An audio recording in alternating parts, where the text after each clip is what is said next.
Vamos a comenzar con el capítulo 20 del programa de certificación Linux Red Hat Enterprise RHC SA en su edición número 8. En esta ocasión, para este capítulo, el tema que se va a abordar es el firewall de Linux denominado Firewall CMD. Y lo que vamos a ver a lo largo de este capítulo es lo siguiente. Vamos a comenzar con una pequeña introducción. Vamos a estudiar cuáles son las generalidades de un firewall, cuáles son las características de Firewall D en específico, el concepto de zonas, tipos de zonas y configuración, cómo se realiza el filtrado de paquetes en este firewall, cuáles son los servicios o cómo gestiona los servicios del Firewall D, o qué entiende Firewall D por el concepto de servicios. Vamos a ver también cuáles son las herramientas que tenemos disponibles para llevar a cabo la administración y los principales comandos que disponemos. Entonces, la razón o la importancia de que existan los firewalls se debe a que siempre que una computadora se conecta a una red, que puede ser una red privada de nuestra empresa o de una empresa de terceros, o bien una red pública que a priori no es segura como el Internet, surge esa necesidad de implementar medidas que garanticen que solo se establezcan conexiones permitidas desde y hacia nuestra red local, y con ello se reduce la posibilidad de que ocurran ataques informáticos que sean producto de conexiones maliciosas o de tráfico ilegítimo. Entonces, por esa razón es que existen los dispositivos que se conocen como dispositivos de seguridad perimetral, denominados firewalls. Siempre que nuestra computadora establezca comunicación con una red externa, bien sea privada o una red pública como Internet, es preciso implementar medidas de seguridad para evitar el tráfico ilegítimo se pueda colar dentro de nuestra red. ¿Y cuáles son las generalidades de un firewall de manera general como concepto? El firewall, que es nuestro caso de estudio, sus funciones principales son asegurar, monitorear y controlar el tráfico, para lo cual distingue de dos tipos de tráfico en particular: el tráfico de entrada, que en inglés se conoce como inbound traffic, y el tráfico de salida o outbound traffic. ¿Cuál es cada uno de estos? Para que se quede muy bien entendido, el tráfico de entrada se refiere a todo ese tráfico cuyo destino, donde el origen es cualquier dispositivo remoto desde fuera de nuestra red, y el destino es bien sea nuestro firewall o cualquier nodo de nuestra red local. Eso es el tráfico de entrada, donde el destino es el firewall o un nodo de nuestra red local. Y el tráfico de salida es lo opuesto. En este caso significa que el origen de la conexión, el tráfico, se genera dentro de nuestra red, dentro de nuestro firewall. Y es tráfico de salida porque se genera en nuestro firewall o en nuestra red y sale hacia una red externa, bien sea privada o bien sea una red pública. Entonces, dicho lo anterior, ¿cuál es el ámbito de acción o el ámbito de funcionamiento de los firewalls? Como les decía, se considera un dispositivo o una tecnología de seguridad perimetral que puede ser implementada bien sea para proteger un único host o para proteger todo un entorno de red corporativa. Y ahora bien, ¿de qué manera puede ser implementado? Existen implementaciones basadas en hardware, en dispositivos de hardware dedicado, o basadas en software especializado. La que vamos a desarrollar pues es basada en software, que es el software de NetFilter y Firewall D. Entonces decíamos, los tipos de implementación son firewall basados en host, que es nuestro caso de estudio, el caso en el que vamos a desarrollar el ejercicio práctico. Este es el tipo de implementación que se encuentra en los sistemas operativos Red Hat, y en específico el nombre de la solución de firewall que viene con Red Hat es Firewall D. Algunas otras generalidades acerca de los firewalls. El proceso de filtrado de paquetes se puede analizar desde tres etapas en concreto.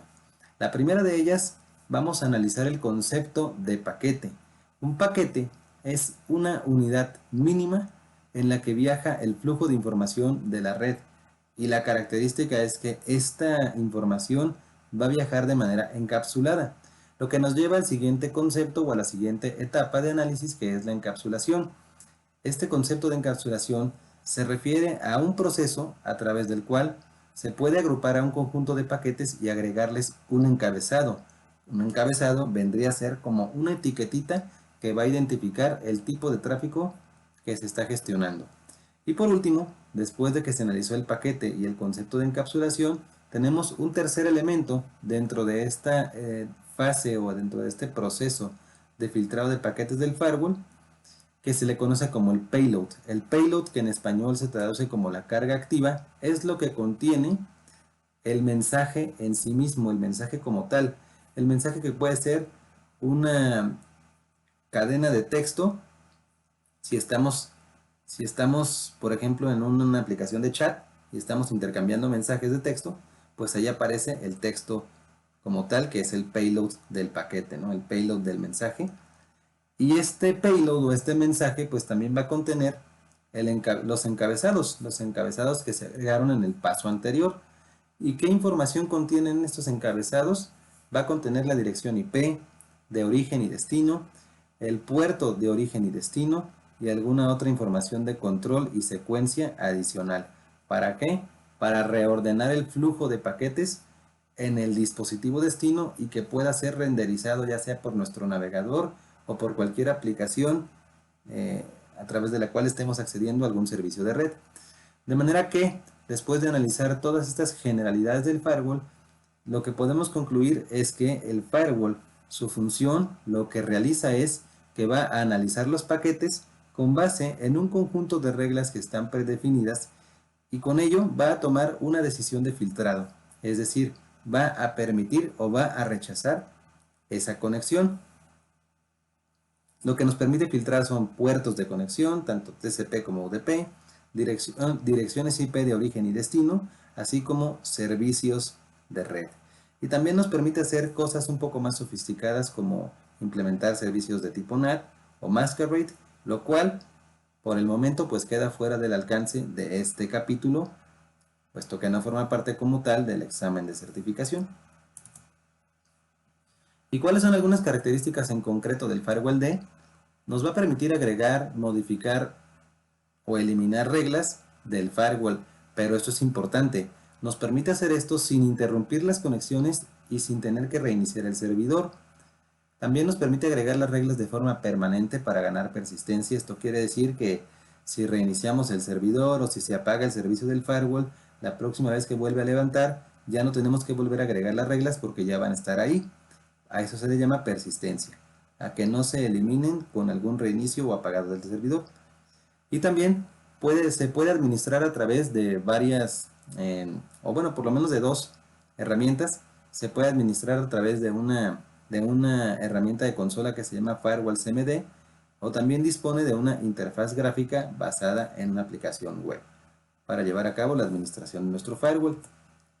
Ahora bien, pasamos al concepto de zonas. Esto es una de las novedades que implementa el Firewall D en estos sistemas Linux, tanto de la familia Red Hat como de la familia Debian. Bien, entonces, si vemos el gráfico de aquí del lado izquierdo, tenemos a nuestro firewall de aquí que dispone de 3 tarjetas de red y cada una de estas tarjetas de red está asociada o mapeada con una zona en particular. Y como vemos aquí en el gráfico, pues una zona es como un dominio de red. Es lo que de manera básica se conoce como un dominio de red. Y estas zonas van a definir un conjunto de políticas con base en el nivel de confianza de cada conexión de red, así como también van a tomar en consideración la dirección IP de origen o la dirección IP de destino. Y si decimos que estos tres de aquí son dominios de red, pues nos referimos, un dominio de red, entiéndase que es como una forma lógica de agrupar distintos nodos de red o distintas subredes, direcciones IP, sobre las cuales podemos aplicar las reglas que van a estar definidas con base en el nivel de confianza de la conexión. Aquí tenemos, por ejemplo, 3, que es la zona on trust o la zona no confiable, la zona trust, la zona confiable, y la zona DMZ, que es para nuestros servidores que están expuestos hacia internet de cara al público, la zona desmilitarizada. Otro concepto importante es que una conexión de red puede formar parte de una única zona, mientras que una misma zona puede gestionar múltiples conexiones de red. Es decir, una conexión de red solo va a formar parte de una zona en concreto, pero una zona puede gestionar múltiples conexiones, vengan de donde vengan. ¿Y qué es lo que gestiona una zona en específico, en concreto? Tenemos este gráfico de aquí. Una zona que va a ser gestionada por el firewall D, lo que nos permite administrar es reglas de firewall basadas en puertos, reglas de firewall basadas en servicios o también reglas de firewall basadas en el origen o el destino de una tarjeta de red en particular. Entonces, de manera básica, una zona es capaz de gestionar, como decíamos, puertos, servicios y tarjetas de red. ¿Y qué es lo que nos va a permitir hacer en cada uno de estos casos? Pues permite abrir o cerrar puertos, permite habilitar o deshabilitar servicios y activar o desactivar tarjetas de red. Y tomar una decisión en función de estos tres criterios. Va a soportar también configuraciones avanzadas, lo decíamos, como el masquerade, el port forwarding, el NAT y el filtrado de paquetes ICMP. Y ahora, una vez que ya se estudió el concepto de zona y que vimos qué es lo que nos permite filtrar cada una de estas zonas, vamos a pasar a analizar cómo es que se realiza el proceso de filtrado. Bueno, de manera general, el firewall lo que hace es que inspecciona todos los paquetes de entrada para determinar la dirección IP de origen y en función de ello aplicar un conjunto de reglas que coinciden con la composición del paquete, es decir, con esos encabezados del paquete, con esa encapsulación del paquete, que trae información acerca de cómo está compuesto el paquete en particular. Y bueno, estas reglas que analizan la composición del paquete y hacen el match o la coincidencia con una regla de firewall, también están asociadas a una zona en particular. Si lo viéramos a modo de diagrama, aquí lo tenemos. El paso número 1 es el tráfico de entrada, es decir, el tráfico, como mencionamos, es ese tráfico cuyo destino es nuestro firewall o nuestra red local. Por eso aquí la punta de la flecha tiene la dirección hacia el firewall. Como paso número 2, el tráfico de entrada llega a nuestro firewall. Ese tráfico de entrada se analiza con base en las políticas del firewall, llega al kernel de nuestro sistema operativo y en función de esas políticas que fueron comparadas y analizadas previamente, se toma una decisión. ¿Y qué pasa si el firewall no tiene una regla que coincida con el paquete? Pues si ninguna regla coincide, entonces el firewall va a tratar de aplicar las reglas de la zona por donde entró el paquete y si aún así no coincide, pues lo que va a hacer es que va a redirigir el paquete a la zona por defecto. Si no coincide con la zona por defecto, entonces lo va a descartar y simplemente pues ya ese paquete se pierde y queda sin efecto. Aquí están las diferentes zonas que tenemos disponibles en el firewall D.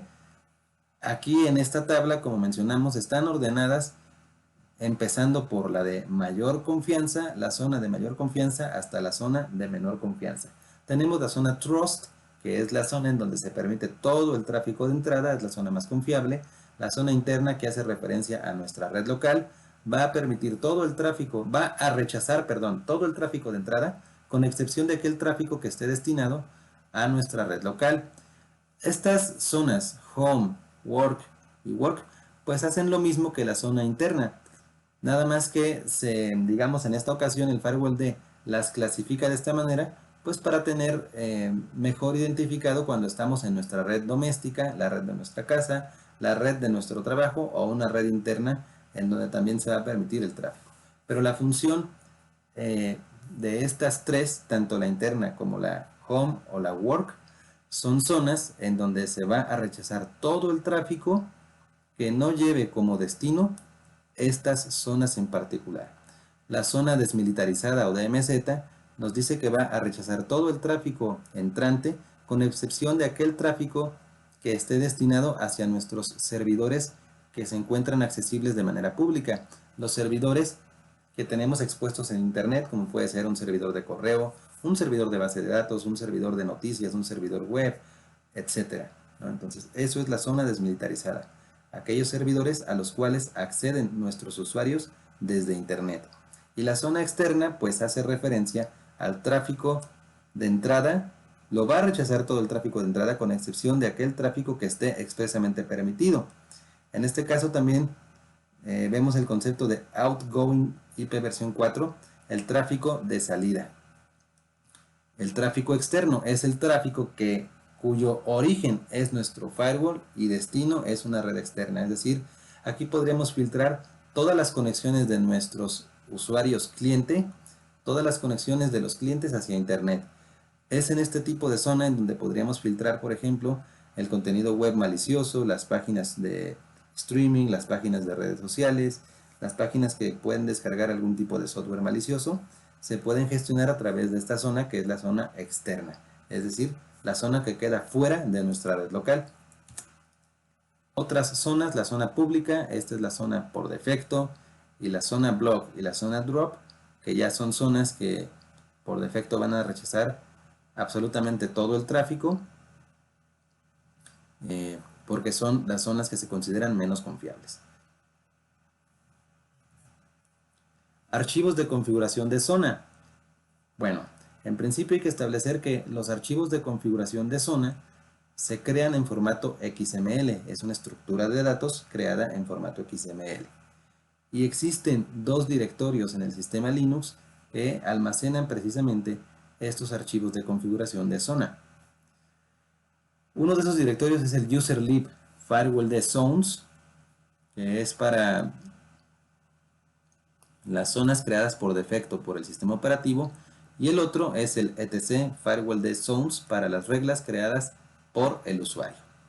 Aquí está la imagen, un listado largo de este directorio userlib firewall de zones. ¿Y cómo se vería un archivo de configuración de zona? Si vemos su contenido, pues aquí está, ¿no? Tenemos la zona public.xml y aquí vemos que es una estructura de datos creada en XML donde nos dice, aquí podemos ver los servicios, el nombre de los servicios que van a estar permitidos. Aquí nos dice incoming connection are accept, las conexiones de entrada que son aceptables. Aquí está el servicio SSH, el servicio de HCP versión 6 y el servicio de Cockpit. Ahora, una vez analizadas el concepto de zona y visto qué es todo lo que constituye una zona y cómo se puede gestionar, vamos a pasar al concepto de servicios en FirewallD. Un servicio, pues entiéndase que está asociado a un número de puerto y es una aplicación que podemos utilizar bien sea desde un servidor o desde una aplicación cliente. Entonces, adicional al concepto de zonas, el FirewallD implementa el concepto de servicios. De tal manera que FirewallD nos va a permitir activar o desactivar un conjunto de reglas específicas que van a estar asociadas con un servicio en concreto. Es decir, ya no tendríamos que crear regla por regla, sino que con base en ciertos servicios, el FirewallD de manera automática activa o desactiva un conjunto de reglas que permiten o no hacer uso de ese servicio. Las reglas del firewall van a estar preconfiguradas y van a estar asociadas, como les decía, a un servicio en específico. ¿Y qué información van a gestionar esas reglas? Para gestionar servicios en específico, pues va a gestionar el número de puerto asociado a dicho servicio, el protocolo en el cual opera dicho servicio y algunos posibles módulos que sean complementarios y que se requieran para que ese servicio se pueda ejecutar. Y si viéramos toda esta tecnología de FirewallD a manera de esquema, ¿cómo lo podríamos interpretar? Bueno, lo principal es que existe un proyecto de software libre que se conoce como NetFilter. Este proyecto es el que engloba todos los módulos, todas las características y todas las implementaciones del firewall que tenemos disponibles en Linux. Este proyecto en sí mismo está compuesto por tres elementos principales. El IP Tables, que es las reglas del firewall en particular. El FirewallD, que es como una interfaz tipo frontend que nos permite aplicar las reglas de IP Tables de una manera más sencilla. Y el NF Tables, que es una nueva implementación pues, del IP Tables con algunas características adicionales. ¿Cómo se puede llevar a cabo la administración del firewall? Disponemos de tres mecanismos de administración de forma general. Tenemos la herramienta de consola Firewall CMD, una interfaz web y los archivos de configuración que pueden ser utilizados como templates o como plantillas para llevar a cabo la gestión. ¿Y qué operaciones nos va a permitir o qué operaciones conforman esta administración, qué tendríamos que hacer para administrar este firewall, pues tendríamos que listar, consultar, agregar, cambiar y remover zonas, servicios, puertos, direcciones IP de origen y conexiones de red. Esas son las tareas que implicarían llevar a cabo la administración del firewall. Y ya para terminar, aquí están los comandos de firewall D, la lista de comandos ordenados por categorías. Tenemos comandos de uso general, comandos que aplican a las zonas en concreto, en específico, comandos aplicados a servicios y comandos orientados a puertos. También tenemos comandos orientados a conexiones de red y a direcciones IP de origen. Todas estas de acá pues son las instrucciones que soporta el firewall D y aquí la descripción. En la parte práctica de este ejercicio aquí les voy a dejar, voy a regresarme un poquito por si quieren detener el video y analizarlos con calma. Les decía que en la parte práctica de este capítulo nos vamos a enfocar en implementar el firewall para proteger un solo host, pero sepan que este firewall D y el IP tables también se puede utilizar como firewall corporativo para proteger todo un entorno de red con varias subredes, varios servicios, varios protocolos, y se puede hacer un despliegue mucho más robusto, mucho más complejo. Sin embargo, en esta ocasión, este capítulo se enfoca únicamente a configuraciones que aplican a un solo host en particular, que es propiamente nuestro firewall D. Y bien, con eso ya terminaríamos esta presentación, un poquito larga, pero es la parte teórica, la parte conceptual y de fundamentos de este tema, el firewall de Linux, firewall CMD. A continuación vamos a realizar una serie de ejercicios prácticos para mostrar cómo se realizan todas estas configuraciones y cuáles son los diferentes efectos que estas tienen. Como siempre les digo, si el contenido del video y el contenido del canal en general les parece bueno y les aporta valor, les agradezco mucho que consideren suscribirse al canal y con mucho gusto seguiré creando contenido para todos ustedes. Muchas gracias, saludos y hasta la próxima. Bien, vamos a comenzar con la práctica correspondiente al capítulo 20, donde vamos a realizar algunas configuraciones en específico sobre el firewall de Linux, firewall D. Hay que aclarar antes de comenzar con este ejercicio, como lo mencioné en el video anterior de teoría, esta práctica está orientada a configurar el firewall para proteger un único host, que sería el propio firewall. No vamos a abordar o a explicar cómo configurar este firewall para proteger una red corporativa con varias subredes, etcétera, etcétera, puesto que esto queda fuera del alcance de este capítulo. Y bien, para comenzar, el ejercicio con el que vamos a iniciar esta práctica es lo siguiente. Usted va a determinar cuál es la zona activa actual, va a agregar y activar una regla de forma permanente para permitir el tráfico HTTP sobre el puerto 80 y también agregará una regla para aceptar tráfico destinado al puerto 443 que gestiona el servicio de HTTPS. Agregue una regla permanente para la zona interna que aplique al rango de puertos 5901 al 5910.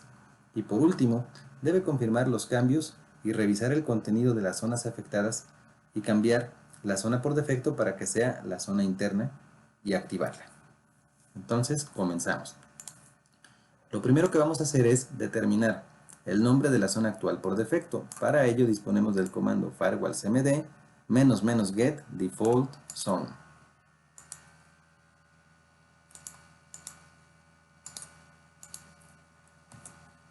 Aquí está, nos dice que la zona por defecto es la zona public.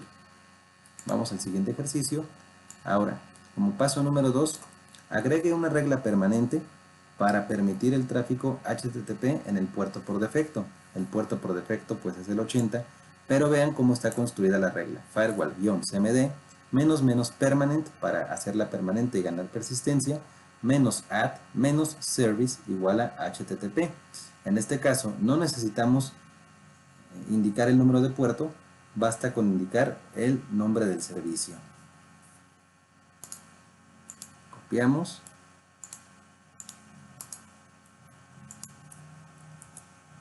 Y aquí nos dice que se agregó con éxito. Vamos al siguiente ejercicio. Active la nueva regla Para activar la regla, hacemos un reload del firewall.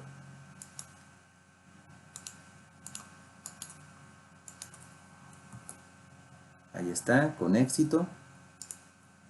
Paso número 4, confirme la activación de la nueva regla. Vamos ahora a listar los servicios que tenemos agregados en el firewall. Firewall cmd -list -services. Y aquí en este listado nos tiene que aparecer el HTTP. Vean, aquí está HTTP. Vamos a la siguiente y nos dice, muestre el contenido del archivo de la zona por defecto para validar la nueva regla. Recordemos, se mencionó en el video anterior, que los archivos de configuración se almacenan en estructuras de datos XML. Entonces, si fue una regla creada por el usuario, vamos a consultar el archivo etc firewall-d zones public.xml porque en esa zona es en donde se creó la regla. Y aquí está. Esta línea de aquí es la que nos indica que acabamos de agregar el servicio HTTP.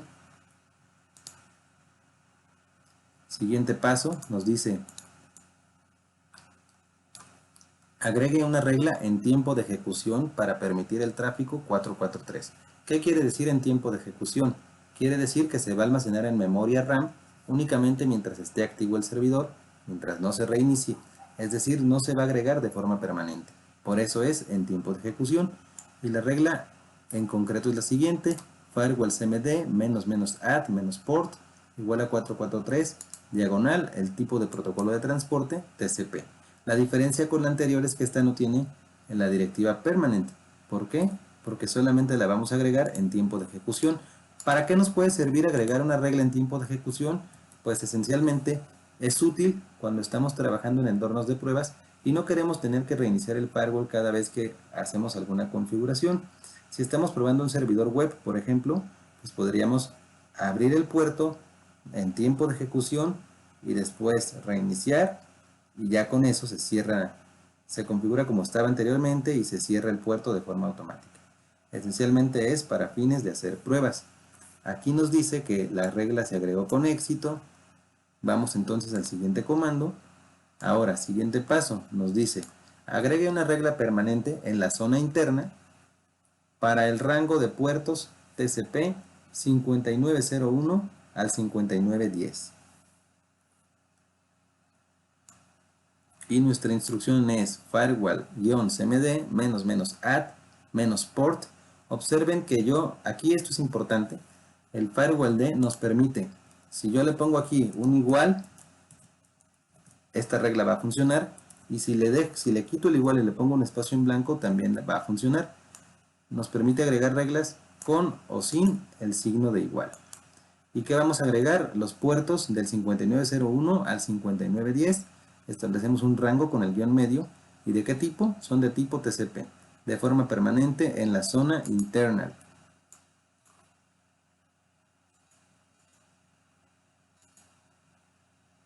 Pegamos la instrucción aquí y nos dice que se agregó con éxito. Vamos al siguiente comando. Ahora nos dice, muestre el contenido del archivo de la zona interna para validar. Es lo mismo que el anterior, solo que cambiamos de zona pública a zona interna.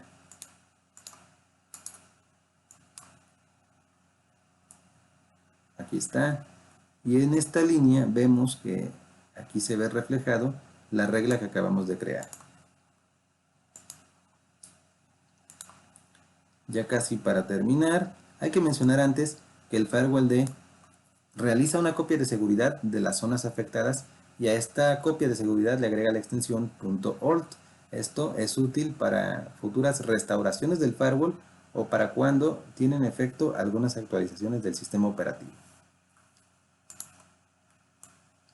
Vamos a cambiar la zona por defecto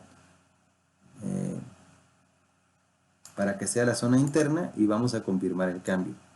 Para establecer una nueva zona por defecto, la instrucción es firewall-cmd -set -default -zone espacio internal. Observen que aquí no le estoy poniendo el signo igual, pero si se lo pusiera, pues igualmente funcionaría. Vamos a ver si esto es cierto. zone igual a internal. Ahí está, con éxito. Si lo hubiera dejado sin igual también habría funcionado. Y para consultar el cambio, firewall cmd --get -default -zone. Y con eso nos tiene que mostrar cuál es la zona por defecto actualmente. Y aquí ya nos dice que la zona por defecto actual es la internal. Correcto. Vamos a continuar con nuestro ejercicio. Ahora, active las reglas definidas en la zona interna y liste el rango de puertos agregado. Vamos a activar las reglas haciendo un reload en la zona interna, que es la que está ahorita como zona por defecto, y vamos a listar los puertos. ¿Por qué es importante esto de las zonas? Pues porque podemos agregar reglas en cualquier zona con independencia de todas las demás. Listamos los puertos. Vean, en este caso esta zona solamente tiene el rango de puertos que va del 5901 al 5910 por TCP. Siguiente ejercicio, vamos ahora a remover servicios y puertos y vamos a seguir gestionando zonas. Lo primero que vamos a hacer es remueva la regla permanente para el servicio HTTP en la zona pública. Y vean la instrucción, firewall cmd --remove en lugar de add, aquí es remove, -service. ¿Qué servicio vamos a remover? El HTTP. ¿De qué zona? De la zona pública. ¿Y de qué manera? De manera permanente. Aquí es importante destacar dos cosas, una que ya les había mencionado, el signo de igual, y en este caso estamos indicando la zone public. ¿Por qué? Porque esta zona ya no es la zona por defecto. Si esta regla estuviese aplicada en la zona por defecto, que es la internal, no habría necesidad de indicarla específicamente. Entonces vamos a copiar el comando. Vamos a limpiar la pantalla y aquí lo pegamos.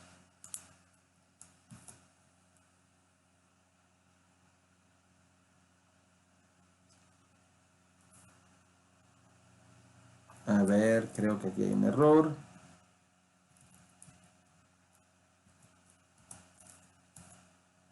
Aquí.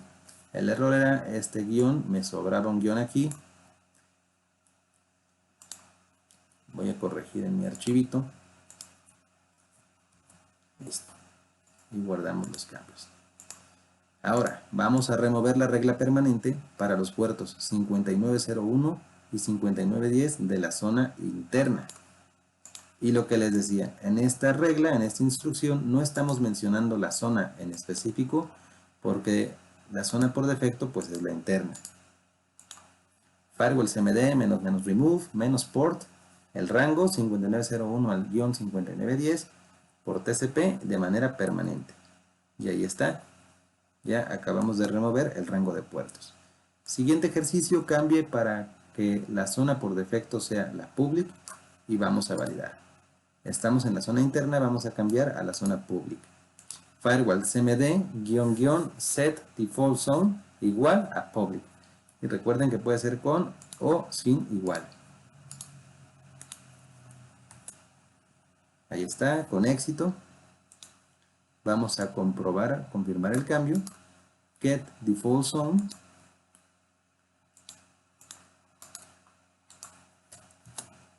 Y ahí está, tenemos ahora la zona pública. Ahora, siguiente ejercicio, active las reglas de la zona pública y liste los servicios disponibles. Vamos a hacer un reload de la zona que está por defecto, que es la pública.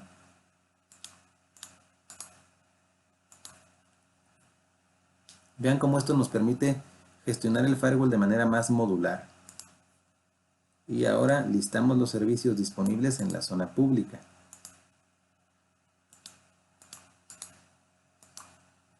Si no mal recuerdo, pues tiene el DHCP6, el NFS y el SSH. El HTTP ya no, porque ya lo removimos. Entonces vamos al siguiente ejercicio. Vamos ahora a probar cuál es el efecto de establecer una regla en el firewall. Y para ello vamos a eliminar la regla de acceso del servicio SSH en el server 10.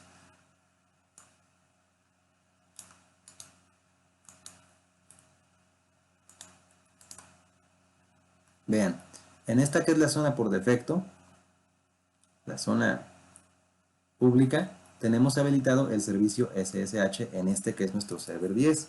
Recordemos, hostname, server 10. Lo que vamos a hacer es que lo vamos a eliminar. Ahí está. Si listamos nuevamente los servicios, ya no está el SSH.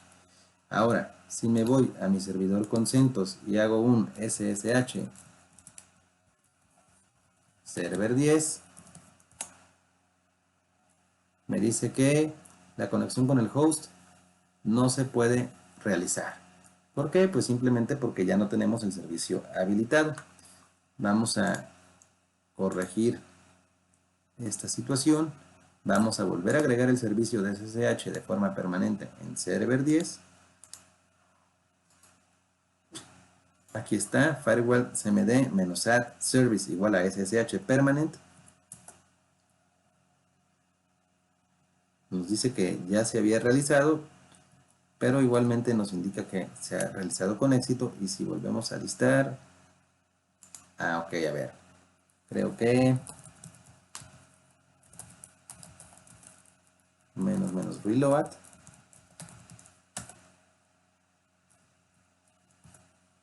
Y ahora sí, hacemos un reload para activar la regla y ya nos aparece el servicio SSH en este server 10.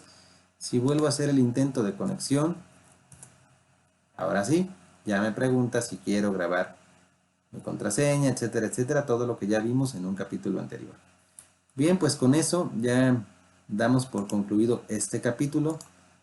El capítulo número 20, ya solamente nos hace falta el último capítulo de este programa que corresponde específicamente al tema de Security Enhancement Linux o el módulo de seguridad denominado SE Linux. Como siempre les digo, si el contenido del video y el contenido del canal en general les parece bueno y les aporta valor, les agradezco mucho que consideren suscribirse al canal y con mucho gusto seguiré creando contenido para todos ustedes. Aquí les voy a escribir mi correo. Ya sé que ya lo tienen, lo ven en cada video, pero por cualquier cosa, aquí está. angel.hernandez.m@gmail.com por si hay algo que quieran decirme. Muchas gracias, saludos y hasta la próxima.